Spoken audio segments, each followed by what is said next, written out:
let's get into some recent trades and signings that have been happening this offseason. So, some notable deals and just trades that have happened. The very surprising and confusing waiving of Damian Lillard. Like that surprised me. They just traded him. And even if the Bucks did plan on doing that, I definitely expected them to treat the situation a lot better than just waiving Damian Lillard, just for him to go back to the Blazers. So, what an interesting twist of fate. To be honest, I didn't expect that. And them getting Miles Turner, like what? Like I know Miles Turner has been on the Pacers for a while, for a lot of years, but after their finals run, you kind of expect them to run it back. You kind of expect them to go another year, but I guess he didn't get the contract he wanted from Indiana, and Milwaukee was able to provide it for him, and probably he felt more wanted. I can't lie, one of the sneaky good teams that's gonna come out next year are probably gonna be the Nuggets, because boy, did they go crazy in free agency. I mean, you let go of Michael Porter Jr., who you already knew it's kind of been a problem for you guys recently, and then you bring back Bruce Brown, and you not only do you trade Michael Porter Jr., you traded him for someone who literally is doing the things he does, but better and is more just resourceful. And like Cam Johnson is way more resourceful as a player for the Nuggets than Michael Porter Jr. at this point in their careers.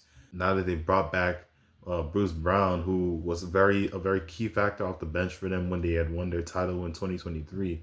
So that's going to be really interesting to see. They got a really good bench. Of course, they brought in Mason Plumlee. It's just a lot of very interesting things.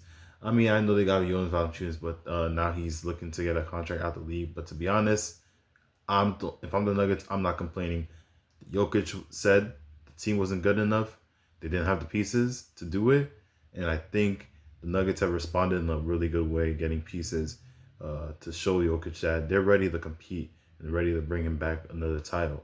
And this won't be talked about enough, but the Thunder, like that second apron is probably going to hit. It might absolutely cook them, but they did amazing. Doing exactly what they needed to do, reestablishing their core, paying all their core really good money. Obviously, Shea is now the highest paid player in the league. Jalen Williams, Chet Holmgren, you got the rest of the team paid well. And you establish and assess that this is the team we're going to be going with for the next 5 years. I'm not going to lie. They're looking like a dynasty.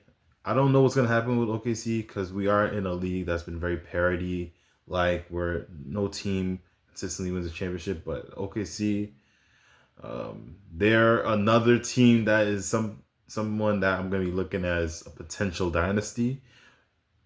We don't really know, but we're going to see, right? But they're still doing an amazing job in the offseason establishing it. And then, of course, my New York Knicks, we absolutely cooked. They said we couldn't get a good coach. We established that, yes, we can. We got Mike Brown, someone who's very, very, very tailored as far as his resume, has championships as an assistant coach, has went to the finals as a head coach. He's an amazing coach to replace Tom Thibodeau, and I think he's going to elevate this offense. Now, aside from him, getting Gershon Yabusele off the bench, it's going to be a really great big to have paired up with Mitch probably coming off the bench. And just having a big is important. Getting depth is important. And that's also why I really love that they got Jordan Clarkson during the offseason, and I'm excited to see how that works, how he fits within the Knicks system. And just, I'm excited for the offense. That's going to be really interesting to see. And of course, I can't go on with this offseason and the recent signings without mentioning the Houston Rockets. The Houston Rockets, they cooked. They absolutely cooked this offseason. Absolute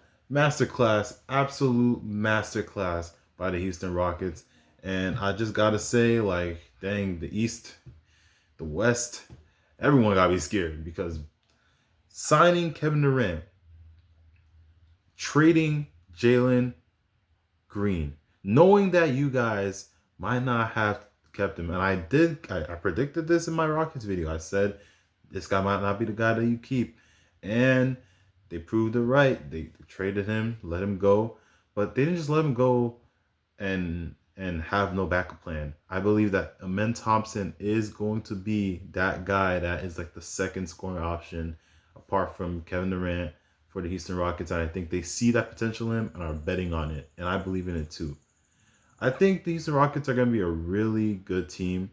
And they did amazing this offseason. I'm excited to see what happens for them and their team this offseason. And I'm going to be as articulate as possible in explaining why I've been gone for so many months.